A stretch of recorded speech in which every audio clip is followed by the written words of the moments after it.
हे student, मैं आशा करता हूँ कि आप लोग जहाँ कहीं पर भी होंगे स्वस्थ होंगे और अपनी पढ़ाई को अच्छी तरीके से कर रहे होंगे। तो स्टूडेंट, आज की इस वीडियो में हम लोग क्लास 12 फिजिक्स के सबसे महत्वपूर्ण डेरिवेशन को देखने वाले हैं। ये डेरिवेशन आप लोग के लिए बहुत ही इंपॉर्टेंट है। चलिए स्टार्ट करते हैं। तो स्टूडेंट, यहाँ पर हमारा डेरिवेशन है वैद्युत द्विध्रुव के कारण निरक्षीय स्थिति में उत्पन्न वैद्युत क्षेत्र की तीव्रता के लिए व्यंजक। ये जो हमारा डेरिवेशन है आपके लिए बहुत ही इंपॉर्टेंट है, वेरी इंपॉर्टेंट है बोर्ड परीक्षा के लिए, क्योंकि आपके बोर्ड एग्जाम में हर साल 5 नंबर में पूछा जाता है। तो इसको समझने के लिए सबसे पहले हम लोग यहाँ पर एक डायग्राम को ड्रा करते हैं। तो साथ ही साथ आप लोग भी डायग्राम बनाइए ताकि आप लोग को अच्छे से समझ में आ सके। तो सबसे पहले हम लोग यहाँ पर एक वैद्युत द्विध्रुव बनाते हैं। तो चलिए यहाँ पर लाइन ड्रा करते हैं। हमने यहाँ पर एक लाइन ड्रा कर लिया। अब इसको हम लोग यहाँ पर बिंदु मान लेते हैं यहाँ पर। तो सबसे पहले इसको हम लोग मानते हैं ए और इसको मानते हैं बी, और हमारा जो बिंदु ए है इस पर हमारा यहाँ पर हो जाएगा माइनस क्यू आवेश और यहाँ पर हो जाएगा प्लस क्यू आवेश।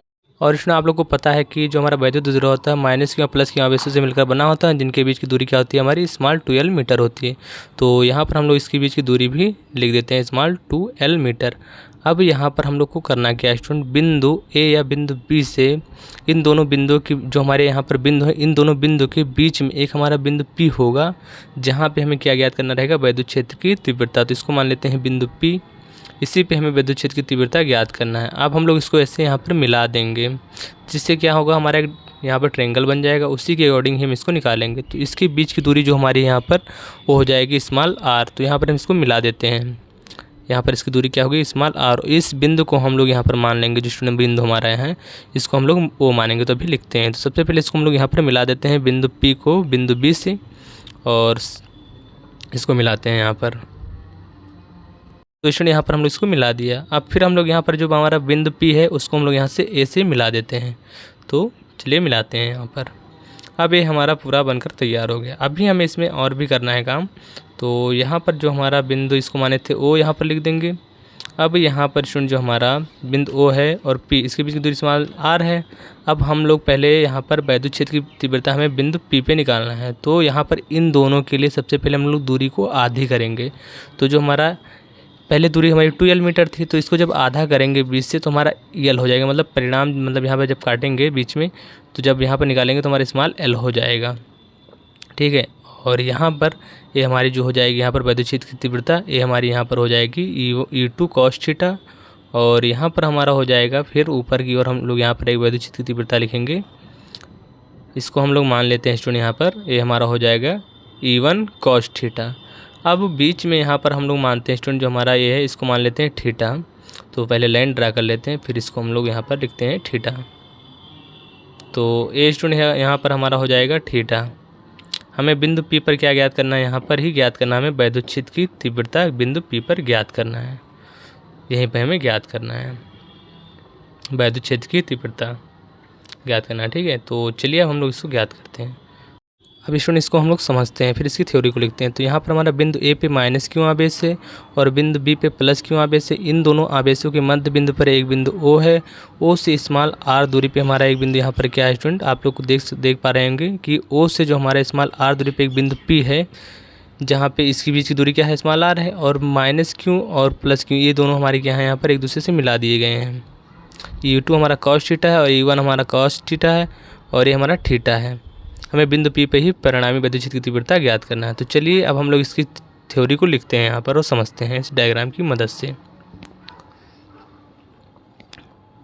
तो सबसे पहले यहाँ पर आप लोग इसको लिखेंगे कि माना एक वैद्युत द्विध्रुव AB है जो एक ऐसे माध्यम में स्थित है जिसका परावैद्युतांक कैपिटल K है। वैद्युत द्विध्रुव माइनस Q व प्लस Q आवेशों से मिलकर बना है, जिनके बीच की दूरी स्मॉल 2l मीटर है। इन दोनों आवेशों के लिए के लंबाई पर एक बिंदु P है, जिस पर हमें वैद्युत क्षेत्र की क्या ज्ञात करना है, तीव्रता ज्ञात करनी है। तो स्टूडेंट यहाँ पर डायग्राम में आप लोग देख पा रहे होंगे कि हमारे दो बिंदु आवेश हैं। यहाँ पर हमारा पहला है माइनस क्यू आवेश और हमारा दूसरा है प्लस क्यू आवेश। अब ये जो इनके बीच की दूरी क्या है हमारी स्मॉल 2l मीटर है। अब दोनों आवेशों के लंबार्धक में हमारा एक बिंदु P है। यहाँ पर आप लोग को दिखाई दे रहा है एक बिंदु हमारा P है, इसी पे ही हमें वैद्युत क्षेत्र की तीव्रता ज्ञात करनी है। तो चलिए अब हम लोग इसको समझते हैं।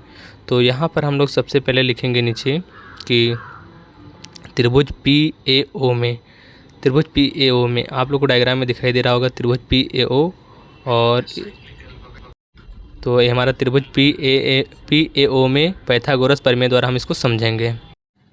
तो स्टूडेंट यहाँ पर हमारा जो डायग्राम है इसमें हमारा कड़ हो गया PA और लंब हो गया हमारा OP और आधार क्या हो जाएगा AO हो जाएगा। तो आप लोग को पता होगा कि कड़ का स्क्वायर बराबर लंब का स्क्वायर प्लस आधार का स्क्वायर होता है।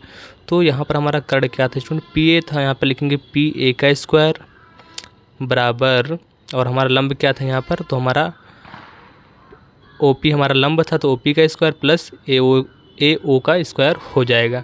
अब हम लोग इसके जो मान है उनको यहाँ पर रखते हैं। तो डायग्राम में देख सकते हैं आप लोग यहाँ पर जो मान हमारा दिया गया है उसी को हम लोग यहाँ पर रख देते हैं।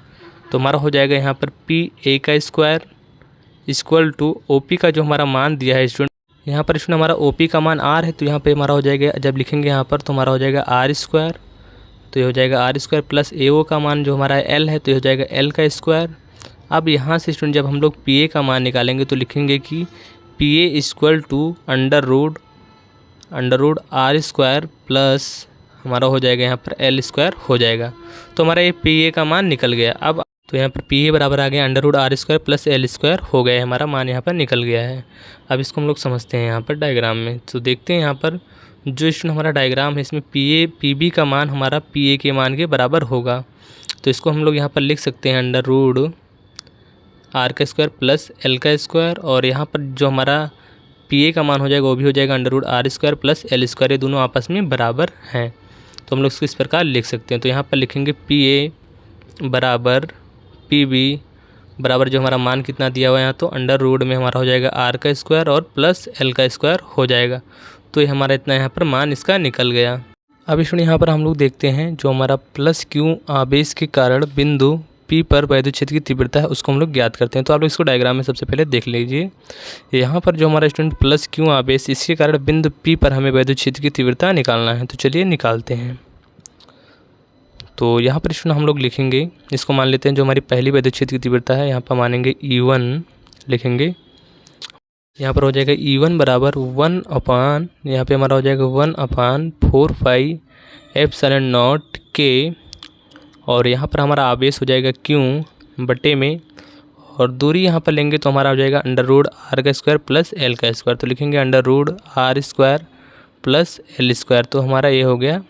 और आप लोग को पता होगा कि हमारा जो वैद्युत क्षेत्र की तीव्रता का फार्मूला होता है वो होता है 1/4 पाई एप्सिलॉन नॉट Q बटे में R स्क्वायर, ये हमारा इसका फार्मूला होता है। इसी के अकॉर्डिंग हमने यहाँ पर स्टूडेंट इसका जो हमारा मान है इसी के अकॉर्डिंग हमने यहाँ पर निकाला हुआ है E1 का।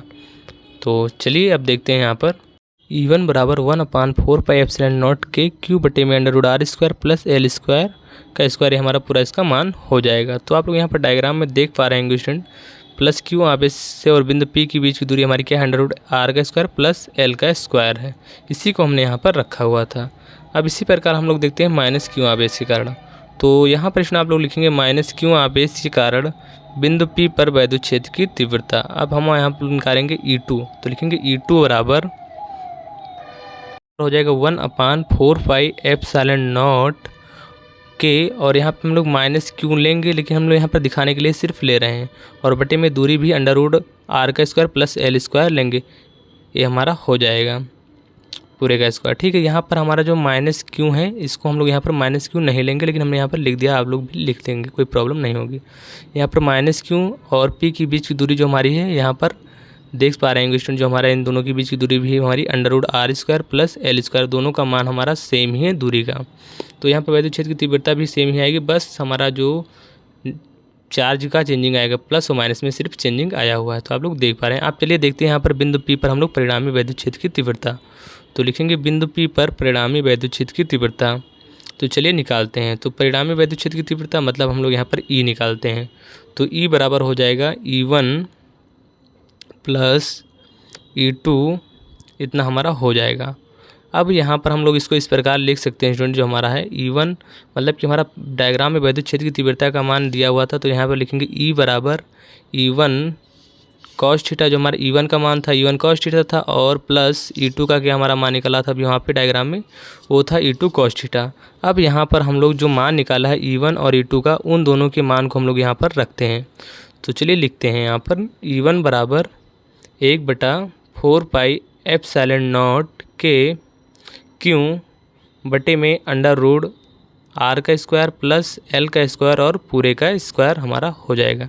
और यहाँ पे लगाएंगे प्लस का, और क्योंकि हमारा कॉस थीटा तो कॉस थीटा भी लिखेंगे, फिर लगाएंगे प्लस का चिन्ह और लिखेंगे यहाँ पर 1/4πε0 के और यहाँ पर क्यू बटे में अंडर रूट आर का स्क्वायर प्लस एल का स्क्वायर और पूरे का स्क्वायर और इनटू में हमारा क्या हो जाएगा, यहाँ पर कॉस थीटा हो जाएगा। यहाँ पर माइनस क्यों आवेश नहीं लिया जाएगा। और यहाँ पर हम लोग लिख देंगे इनटू में स्टूडेंट कि इनटू में हम लोग यहाँ पर लिख देंगे कॉस थीटा, यहाँ पर कॉस थीटा हो जाएगा। अब चलिए यहाँ पर लिखते हैं हम लोग इसको।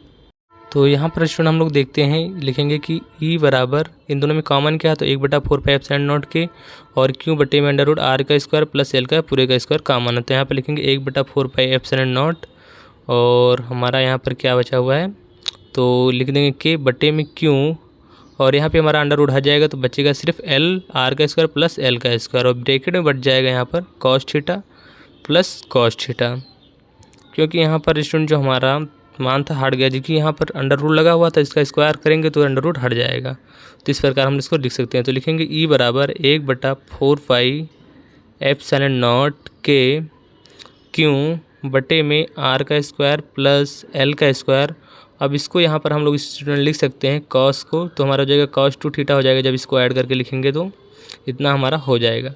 अब आप लोग को पता होगा cos थीटा बराबर क्या होता है, तो यहाँ पर हमारा आधार बटा कर्ण होता है। cos थीटा बराबर लिखेंगे a बटे में k, यहाँ पर हमारा आधार बटा कर्ण हो गया। अब हम लोग cos थीटा का मान निकालते हैं, तो निकालते हैं। चलिए स्टूडेंट यहाँ पर, तो यहाँ पर लिखेंगे a का मान अभी हमने देखा था यल था हमारा, मतलब कि आधार क्या था l था और हमारा कर्ण क्या था अंडर रूट में आर का स्क्वायर प्लस एल का स्क्वायर हमारा इतना कर्ण था। तो जो हमारा cos थीटा का मान है अब इसको हम लोग इसमें रख देते हैं। तो ई बराबर 1/4πε0 के और क्यू बटे में अंडर रूट आर का स्क्वायर प्लस एल का square into 2 into L upon under root, यहाँ पर हो जाएगा अंडर रूट आर का, मतलब कि आर का स्क्वायर प्लस एल का स्क्वायर हो जाएगा। तो अब यहाँ पर हम लोग स्टूडेंट इसको लिखते हैं ई बराबर 1/4πε0 के, तो यहाँ पर हमारा ऊपर हो जाएगा बच्चा क्यू इंटू 2l और बटे में हम लोग इसको लिख देंगे यहाँ पर आर का स्क्वायर प्लस एल का स्क्वायर और इंटू में हम इसको लिख सकते हैं आर का स्क्वायर प्लस एल का स्क्वायर, इसको पावर में 1/2 लिख सकते हैं, मतलब 1/2 लिख सकते हैं। तो चलिए अब यहाँ पर फिर लिखते हैं स्टूडेंट, यहाँ पर इसको हम दोनों को ऐड करके यहाँ पर लिखेंगे तो हमारा हो जाएगा ई बराबर 1/4πε0 के और Q into 2l R square plus L square. अब इसको हम लोग यहाँ पर लिखेंगे तो हमारा 3/2 हो जाएगा। जब 1 यहाँ पे इसमें पावर में हमारा 1 है और 1/2 है, इसको जब ऐड करेंगे 1 + 1/2 तो हमारा आ जाएगा 3/2 आ जाएगा। तो इसको हमने इस प्रकार लिख लिया है। अब आप लोग को पता होगा स्टूडेंट जो हमारा मान है एल का मान है वो बहुत ही छोटा है आर से, तो हम लोग यहाँ पर L square plus R square का जो हमारा मान है उसका मान भी छोटा होगा, किससे, हमारा आर से छोटा होगा। तो हम लोग यहाँ पर लिख देंगे कि एल स्क्वायर को छोड़ने पर, क्या लिखेंगे, एल स्क्वायर को छोड़ने पर, तो इतना हो गया। तो यहाँ पर लिखेंगे स्टूडेंट की ई बराबर 1/4πε0 के क्यू इंटू 2l बटे में आर का स्क्वायर और फिर 3/2 पावर में। अब यहाँ पर जो हमारा स्क्वायर है और 3/2 इसमें हमारा 2 कैंसिल हो जाएगा, तो हमारा हो जाएगा यहाँ पर ई बराबर 1/4πε0 के क्यू इंटू, यहाँ पर हमारा आ जाएगा student Q into 2l upon में आर की पावर 3 या आर क्यूब। अब यहाँ पर स्टूडेंट आप लोग को पता होगा कि जो हमारा मान होता है, हमें आप लोग को पता है यहाँ पर P बराबर क्या होता है, Q इंटू 2l, हमारा P बराबर होता है Q इंटू 2l होता है। तो हम लोग Q इंटू 2l के स्थान पे P रख सकते हैं। 1/4πε0 के और यहाँ पे हमारा P बटे में R क्यूब, यहाँ पर P हमारा क्या है, वैद्युत द्विध्रुव है। तो यहाँ पर निर्वात के लिए जो हमारा K का मान होता है वो होता है स्टूडेंट, निर्वात के लिए K का मान 1 होता है। तो अब स्टूडेंट यहाँ पर हमारा जो ऊपर फार्मूला दिया हुआ है उसमें हम लोग के मान को रखते हैं। तो ई बराबर हो जाएगा 1/4πε0 p/r³ और हमारा यहाँ से के हट जाएगा। के का एक मान रखेंगे 1 तो उससे कोई मतलब नहीं होता है। तो स्टूडेंट ए हमारा यहाँ पर इसका जो मात्रक होगा न्यूटन प्रति कूलम हो जाएगा और ए हमारा हो गया निरक्षीय स्थिति के लिए वैद्युत क्षेत्र की तीव्रता। तो चलिए आप लोग यहाँ पर स्टूडेंट सबसे पहले इसका स्क्रीनशॉट कर लीजिए।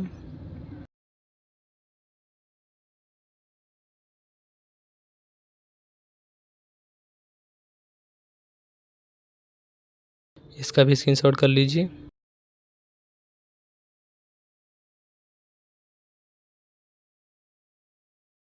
इसका भी यहाँ पर स्क्रीनशॉट कर लीजिए आप लोग।